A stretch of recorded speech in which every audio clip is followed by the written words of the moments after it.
Kami alma mater UI datang ke sini bukan untuk Anies dan bukan juga untuk Ganjar, tapi untuk negara Republik Indonesia ini, untuk anak cucu kami dan untuk rakyat Indonesia.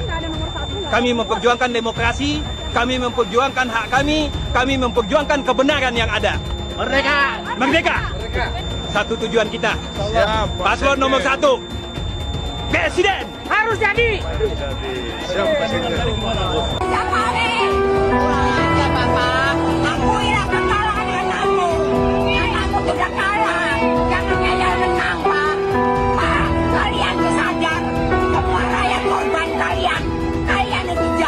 Jadi kita harus menurunkan Jokowi dengan antek-anteknya, dengan semua kebijakannya yang semua nggak benar, nggak bisa kita teruskan. Pemerintahan 10 tahun ini hancur, apalagi yang akan kita teruskan? Apakah hutang yang semakin membengkak? Apakah arus TKA yang semakin besar? Nggak mungkin. Jadi Jokowi nggak bisa seenaknya memakai uang negara, termasuk dia menggunakan BUMN, mengerahkan kementerian-kementerian. Aja gile, kita tidak rela. Di mana kami sudah tidak nyaman hidup di Indonesia, dan kami yakin bahwa Indonesia saat ini tidak sedang dalam baik-baik saja. Mas Anies juga mungkin hari ini gagal, ya tapi menurut saya karir politiknya Mas Anies belum selesai. Mas Anies masih bisa mencoba menjadi calon gubernur sekali lagi. Mungkin kan Mas Anies nggak tahan lama-lama jadi oposisi kan. Mas Anies tidak cukup kuat untuk menjadi oposisi atau tidak cukup kuat lama-lama berada di luar pemerintahan. Ya jadi beliau bisa mencoba lagi untuk maju jadi calon gubernur DKI. Dan tahun 2029 nanti bisa mencoba peruntungan lagi menjadi calon presiden. Ada yang percaya hasil Anda selama ini? Tidak percaya, 100% tidak percaya. Lawan, harus lawan. Kita tertipu semua, Kita tertipu, setuju. Lawan semua, lawan aparat, lawan semua lembaga negara yang menunjuk kepada lawan yang pengkhianat. Tidak ada tempat satupun untuk bagi mereka yang melawan rakyat. Lawan tambah bulu semuanya. Lawan. Ya, merdeka harus merdeka. Seluruh rakyat harus bisa melawan dari Sabang sampai Merauke. Nah, syaratnya tidak mudah. Itu didakwa, diimpeach oleh sepertiga anggota DPR. Kalau sepertiga setuju tanda tangan, harus sidang dihadiri oleh 2/3. Kalau 2/3 setuju dari yang 2/3 itu, presiden bisa dinyatakan harus dimakzulkan tapi dibawa lagi ke MK. Rumit sekali. Rumit, dipersulit begitu. MK bilang iya, kembalikan DPR sidang lagi apa? Jadi enggak nih dimakzulkan. Kalau jadi bawa ke MPR. Forumnya 3/4. 3/4 anggota DPR harus disetujui oleh 2/3. Dan dalam situasi sekarang agaknya tidak mungkin menjatuhkan Pak Jokowi karena lebih dari separuh itu ada di koalisinya Pak Jokowi. Bagaimana mau mencapai 2/3 untuk hadir? Kalau mencari 1/3 untuk usul mungkin bisa. Tapi kalau sudah 2/3 nih sudah di Pak Jokowi nggak akan masuk ke pleno. Kita nyata-nyata dicurangin ya, benar-benar udah, ya Allah nggak ada hayanya, nggak ada malunya sama sekali. Ya Allah, saya cuma nurut bagaimana. Ayo kita berjuang bersama. Apa selanjutnya yang kita harus lakukan? Ya lawan dong. Turun. Ya itu yang penting. Karena bukan apa-apa. Indonesia perubahan, kita harus berubah semua. Capek ya. Kita harus dipimpin oleh pimpinan yang betul-betul beriman, yang cerdas. Itu kan. Kita nggak lama lagi mungkin umur kita sampai. Tapi yang kita pikirkan generasi kita, anak cucu kita. Bagaimana dia harus mengalami seperti ini? Ya Allah ya Rahim, mama udah pada teriak. Katanya semua pada mahal. Beras 20.000, ya kan? Masya Allah, tapi insya Allah kita percaya kepada Allah. Mudah-mudahan rezeki pasti ada untuk kita semua. Amin ya Rabbi. Yang penting takwa. Dan mudah-mudahan saya atas nama mungkin di antara artis-artis yang hadir juga, saya turut dengan Raja Dangdut. Ayo kita berjuang bersama. Kalau kemarin kita satu, sekarang kita berjuang demi untuk bangsa negara. Oke, Allahu Akbar. Allahu Akbar. Allahu Akbar. Kemarin ada yang pede banget nih Siapa lagi kalau bukan pendukung Pak Profesor Abah Anies Baswedan. Katanya nih, mereka yang intelek alias berpendidikan tinggi pasti milih Pak Anies. Ternyata fakta berkata lain. Sakit banget emang. Yang berpendidikan tinggi justru ramai-ramai mencoblos Prabowo Gibran. Jadi mana nih tuduhan-tuduhan kemarin yang bilang pendukung Pak Prabowo kena tipu joget gemoy? Faktanya yang berpendidikan tinggi pilihannya Prabowo Gibran kok. Intinya gitu ya. Jangan-jangan omon-omon tapi bicara pakai data dan fakta. Udah gitu aja. Sebagai pecinta, jujur pecinta Bapak Anies Rashid Baswedan, otak kami cerdas. Hello, kami bukan orang bodoh. Kami nggak percaya kalau Pak Anies Rashid Baswedan itu kalah. 01 itu menang, 01 menang, di mana-mana itu menang, ya. Karena kami sekali lagi tekankan, wahai Bapak Jokowi, akuilah kesalahannya, akuilah kekalahannya, jangan dibalik.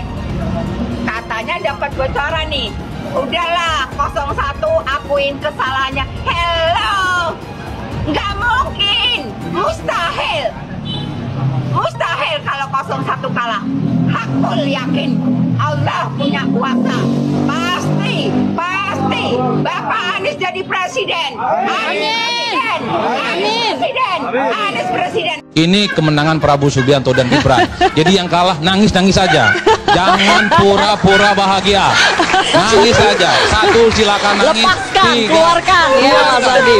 Ketimbang jadi bisul, ketimbang jadi penakut, ya kan, pura-pura bahagia. Tumpahkan setumpah-tumpahnya.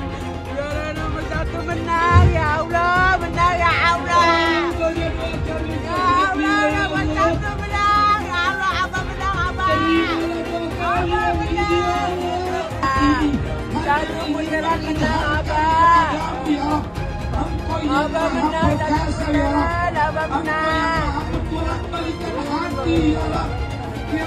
Gue yang dukung Prabowo juga kaget menangnya hampir 60%. Awalnya gue juga gak ngira bakal menang 1 putaran. Seandainya 1 putaran gue kira bakal menang-menang tipis kayak 5-1, 5-2. Tapi 60 di luar ekspektasi gue banget. Kayaknya harus diubah yang sering dibilang Jawa adalah kunci. Jadi Jokowi adalah kunci. Gubernur Jawa Tengah kalah suara di Jawa Tengah. Itu kan lucu. Nah tapi kalau dari suara ini Anies kalau maju Pilgub DKI lagi kayaknya bisa menang. Kecuali kalau lawannya Ahok lagi. Bah itu baru. Ayo kita bahas kenapa 03 dan 01 bisa kalah. Pertama untuk kubu 03 dulu. Ganjar Mahfud kalah menurut gue karena posisinya gak jelas. Lu dukung apa lu lawan Jokowi? Kadang lu dukung, kadang lu nyerang. Maksudnya kalau pengen ngelawan Jokowi terang-terangan kayak Anies gitu loh, ada posisinya kelihatan gua ngelawan Jokowi gitu. Makanya kalau lu lihat suaranya Ganjar memprihatinkan. Padahal dulu rencana awal Jokowi buat nyatuin Prabowo dan Ganjar, cuman PDI-nya terlalu percaya diri. Kalau 01 kalah karena mayoritas pemilihnya Gen Z. 2 hal yang paling malas disentuh Gen Z adalah politik dan agama. Lah ini berpolitik bawa-bawa agama, nggak mempan generasi zaman sekarang. Kalian perlu ganti strategi. Gini deh, Gen Z bahas agama aja, itu 3 kata lucu, nggak bisa, harus ganti strategi, nggak mempan. Mengenai kecurangan, caleg itu ada saksi di TPS, partai ada saksi di TPS, capres, cawapres, kandidat ada saksi di TPS ada Bawaslu, aparat juga ada di sana, terbuka untuk diambil gambarnya. Saya kira pengawasan yang berlapis-lapis seperti ini akan menghilangkan adanya kecurangan. Tapi kalau memang ada betul, ada mekanisme untuk ke Bawaslu, mekanisme nanti persidangan di MK sudah diatur semuanya. Jadi janganlah teriak-teriak curang. Ada bukti langsung bawa ke Bawaslu, ada bukti bawa ke MK. Tetapi apapun kita harus menunggu hasil resmi dari KPU. Jadi sabar. Tapi Pak di fakultas sudah berkomunikasi belum Pak dengan Ojo ke susu. Sudah bertemu belum Pak sama Mas Gibran? Selamat belum ke Pak Prabowo dan Mas Gibran? Udah, selamat. Telepon ya Pak? Kalau pertemuan apa yang telepon? Sudah ketemu Pak? Sudah bertemu Pak? Ketemu langsung. Karisma. Jokowi diserang begitu banyak, tapi dia menang karena apa? Jokowi itu punya harisma. Apa harisma? Yaitu prestasi masa lalu. Bukan hanya kritik-kritik. Itulah namanya harisma. Selama Anda hanya mengkritik karena pansos, Anda tidak akan punya harisma. Oke? Saya diberi nilai 11 dari 100. Itu nilai luar biasa. Pertama kali dalam hidup saya terima nilai itu.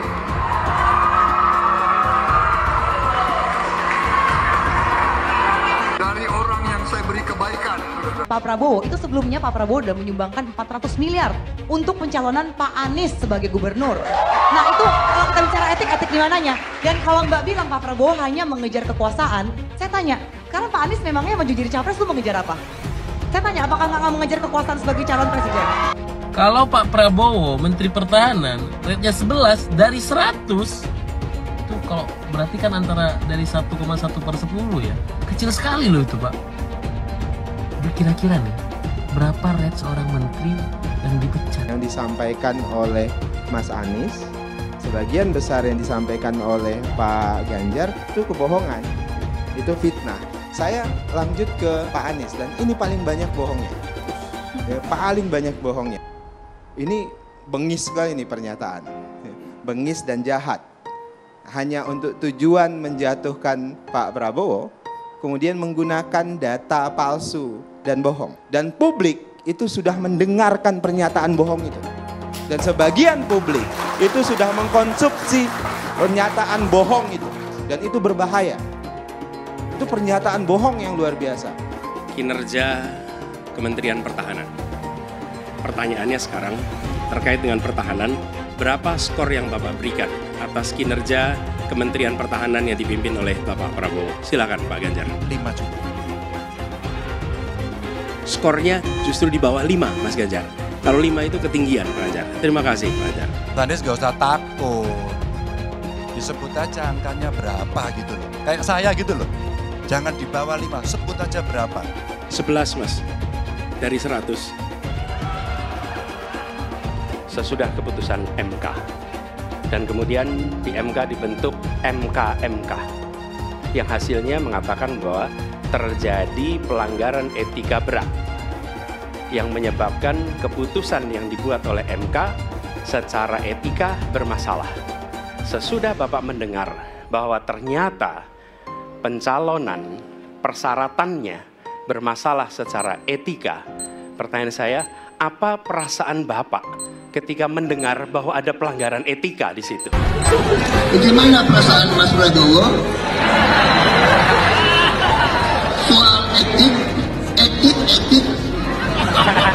Enggak semua etik. Oposisi itu penting dan sama-sama terhormat. Sayangnya tidak semua orang tahan untuk berada menjadi oposisi. Oke? Seperti sampaikan Pak Prabowo tidak tahan untuk menjadi oposisi. Apa yang terjadi? Beliau sendiri menyampaikan bahwa tidak berada dalam kekuasaan membuat tidak bisa berusaha. Karena itu harus berada dalam kekuasaan. Saya mensyukuri kenapa kalah, kenapa ditahan. Saya bersyukur atas itu semua. Saya coba bayangkan ya, kalau seandainya waktu itu kita menang gitu ya, hari ini belum tentu kita bisa nikmati seperti ini. Kita bersyukur 5 tahun Tuhan izinkan kasih ke orang yang pintar ngomong untuk kerja. Coba kalau kita bayangkan gitu ya, kalau kemarin saya masih jadi gubernur, ini saya udah turun ini. Tapi yang pintar ngomong itu dikira orang hebat kan? Ini lebih berbahaya tahun 2024. Langsung ketahuan karakternya. Langsung ketahuan itu. Di saya juga ada kutipan Pak di kamar saya Pak. Tulisannya, Jakarta telah mengambil keputusan yang fatal. Jangan hanya konsentrasi pada pembangunan benda-benda mati yang indah difoto dan bisa ditunjukkan dalam 5 tahun hasilnya. Kalau kita mau menilai sebuah janji, maka lihat janjinya atau lihat kenyataannya. Dulu janjinya apa ya? Dan ini aneh, betul-betul aneh. Ini bukan kampanye, tapi saya sampaikan sini. Di satu sisi menyiapkan jalur-jalur air untuk dikirim ke laut, di sisi lain di lautnya dipasang dengan pulau reklamasi, tinggal tunggu waktu jadi rob, air balik. Dan ini melawan sunatullah. Kenapa? Air itu turun dari langit ke bumi, bukan ke laut. Harusnya dimasukkan ke dalam bumi, masukkan tanah. Di seluruh dunia air jatuh itu dimasukkan ke tanah. Bukan dialirkan pakai gorong-gorong raksasa ke laut. Jakarta telah mengambil keputusan yang fatal. Bukan banjir, itu memang parkir air. Bukan banjir, itu memang parkir air. Masyarakat berkeliling dengan membawa toa untuk memberitahu semuanya, termasuk sirine. Ibon 82 miliar. Apa alat transportasi yang dimiliki oleh hampir setiap orang? Alat transportasi yang dimiliki semua orang adalah kaki. Kalau seandainya orang Jakarta percaya Pak Anies jadi gubernur pun, saya berani jamin kok dia akan lakukan normalisasi yang sama seperti saya lakukan kok. Nggak usah bohong lah. Ketika air sampai di muara, maka siap untuk dipompa ke laut. Pancasila Soekarno, ketuhanan ada di pantai. Anak Tuhan dari mana? Kalau Yesus anak Tuhan, bidangnya siapa? Besok di seluruh wilayah Indonesia kami katakan damai. Iblis hanya menggoda orang yang beriman. Makanya jarang-jarang orang kafir kerasukan setan. Yang kerasukan setan itu orang baik-baik. Jarang, saya belum pernah nengok Cina kerasukan setan. Pernah tak Ahok itu kerasukan setan? Enggak, setannya juga. Karena sesama setan dilarang saling menggoda. Karena di salib itu ada jin kafir. Karena di salib itu ada jin kafir. Karena di salib itu ada jin kafir. Haleluya. Kepalanya ke kiri apa ke kanan? Kepalanya ke kiri apa ke kanan? Tetap percaya salib itu lambang mulia, bukan jin. Kok ketawa? Aku nggak nyindir siapa-siapa loh. Saya nggak pernah mundur untuk kebenaran, keadilan, kejujuran. Dan peri kemanusiaan, gue nggak pernah mundur. Dan gue nggak pernah takut juga sama lu. Siapapun yang rasis, gue akan hadapin. Karena rasis itu tidak berperi kemanusiaan. Sama saya ditanya dulu kan, kamu nyesel nggak statement kamu di Pulau Seribu sehingga masih masuk penjara? Tidak pernah nyesel, karena saya mengatakan kebenaran. Relawan Anies yang mayoritas pengasuh khilafah seperti kadrun FPI dan HTI ingin melengsarkan Pak Jokowi. Dengan menggunakan politik identitas, relawan Anies akan menggulingkan Jokowi. Tapi pendukung Anies lupa bahwa 82% penduduk Indonesia suka dengan kinerja Pak Jokowi. Ingat, di belakang Anies ada ormas pengasuh khilafah seperti FPI, HTI, PA212. Saya yakin sebentar lagi karma Ahok akan mengejar Anies Baswedan. Rencana besar Jokowi, rencana besar dari Presiden Jokowi, rencana besar yang mendorongnya melakukan segala manuver hingga melanggar etika dan bahkan melanggar hukum itu, akhirnya rencana besar dari Pak Jokowi tersebut mulai terkuak. Dan ini memang benar-benar sebuah rencana yang besar dan jangka panjang. Konon nih, dari hasil bacaan para ahlinya politik, apa yang hendak dilakukan oleh Pak Jokowi ini adalah menguasai beberapa partai secara sekaligus. Rencana besar itu mulai terkuak dari hasil Pilpres dan Pileg di tahun 2024 ini. Dengan melihat hasil Pilpres dan Pileg tahun ini, peta dan rencana permainan Pak Jokowi terkuaklah sudah. Pak Jokowi berkeinginan untuk menjadi pemimpin de facto Indonesia buat bertahun-tahun mendatang. Nanti nih presiden dan wakil presiden boleh berganti, tapi semuanya ditentukan dan harus atas restu dari Pak Jokowi. Sang kingmaker tunggal setelah era dari Ibu Mega, Pak Yusuf Kala, Pak Prabowo, dan Pak Surya Paloh lewat. Dia ini ingin membentuk semacam koalisi barisan nasional seperti di Malaysia. Barisan Nasional adalah kumpulan partai politik yang menguasai Malaysia sejak kemerdekaan mereka di tahun 1957 sampai dengan tahun 2018. Selama 61 tahun. Indikasi kuat Pak Jokowi bakal mengambil alih Partai Golkar muncul dari kenaikan suara partai tersebut yang mengejutkan pada Pileg 2024 ini. Jauh melesat dari hasil-hasil survei terakhir yang memprediksi partai yang berkuasa di era Orde Baru tersebut bakal mentok hanya mendapatkan sekitar 10% suara saja. Jadi konon, ini menurut analisa yang mulai santer beredar ya. Rencana pertama Pak Jokowi adalah menguasai Partai Golkar. Bahkan kabarnya nih, Pak Jokowi berambisi untuk merebut posisi Ketua Umum Partai Golkar di kongres mereka yang mendatang. Jadi gimana? Apakah kalian udah bisa membayangkan nih Pak Jokowi jadi Ketua Umum Partai Golkar? posisi yang sekarang ini dipegang sama Pak Erlangga Hartarto. Nanti, kalau nanti Partai Golkar, partai kedua terbesar di parlemen sudah dikuasai, maka Pak Jokowi bakalan merambah ke partai-partai lainnya. Sepertinya, bau-baunya sih, sudah mengalir dana besar ke para caleg Partai Golkar buat mendongkrak perolehan suara dari partai tersebut. Dan sebaliknya, para caleg Partai Gerindra tidak mendapat sokongan amunisi yang memadai buat memenangkan pileg. Dan pada kenyataannya, Golkar bisa mendapatkan 15% lebih suara, menjadi juara kedua di bawah PDI Perjuangan, dan sanggup mengalahkan Partai Gerindra dari Pak Prabowo yang selama ini diprediksi oleh lembaga-lembaga survei bisa menjadi juara pileg.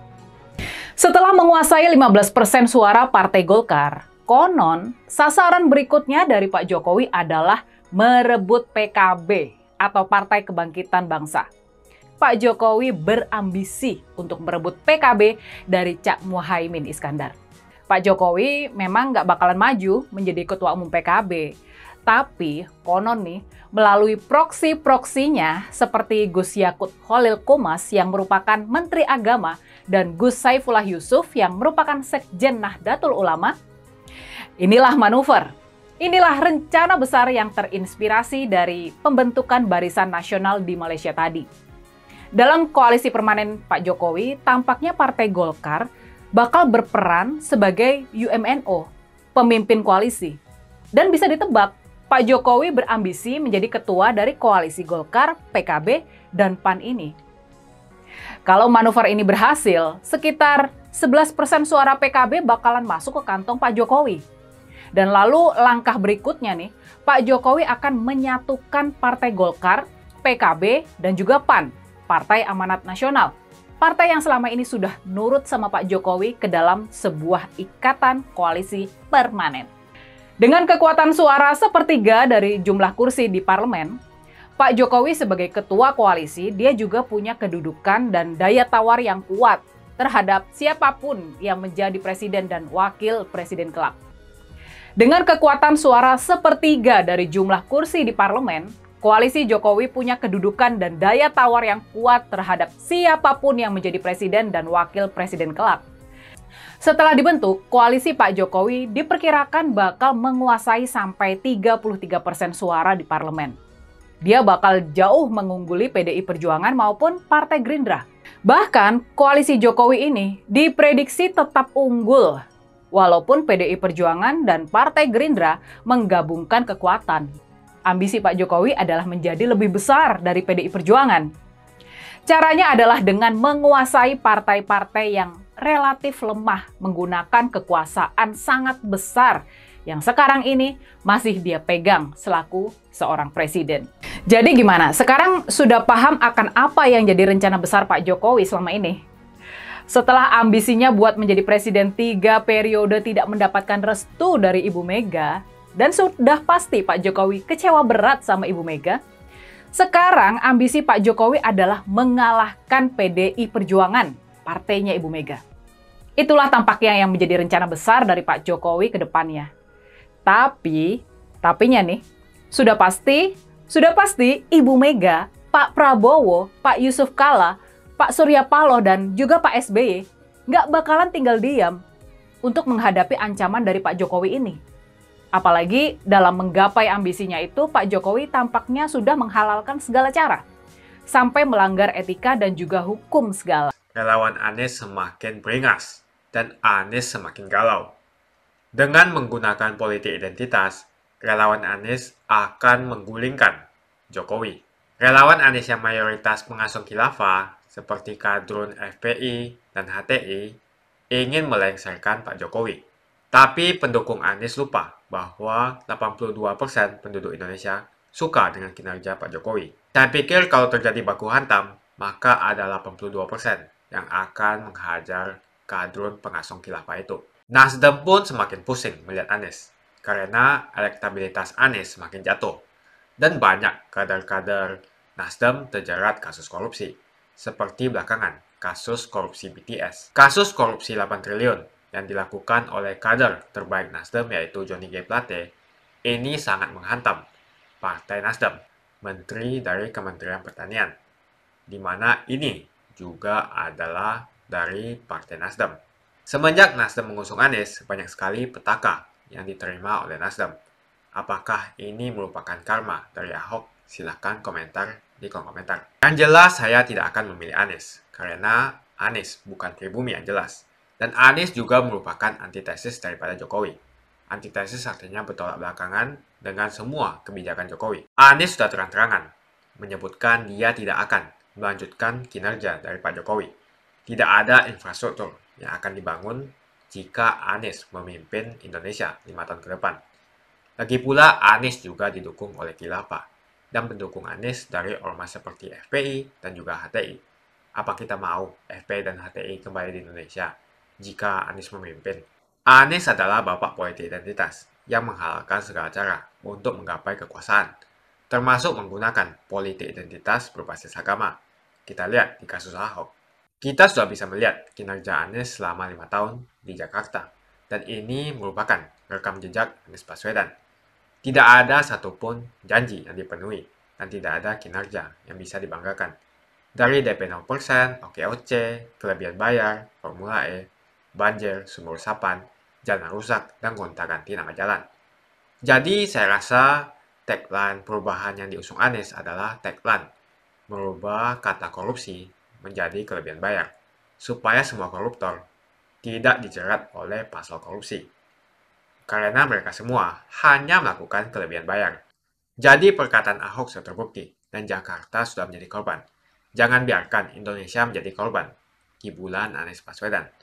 Suara minoritas jangan lagi merasa takut untuk memilih pemimpin yang membela hak minoritas. Karena Anies jelas hanya memanfaatkan suara minoritas untuk mendapatkan suara. Ingat, di belakang Anies ada ormas pengasong khilafah, seperti FPI, HTI, PA212. Saya yakin sebentar lagi karma Ahok akan mengejar Anies Baswedan. Begitu saja opini saya hari ini. Tuliskan opini kalian tentang Anies Baswedan di kolom komentar. Dan juga tuliskan pendapat kalian tentang people power oleh relawan Anies untuk melengsarkan Pak Jokowi. Tuliskan pendapat kalian.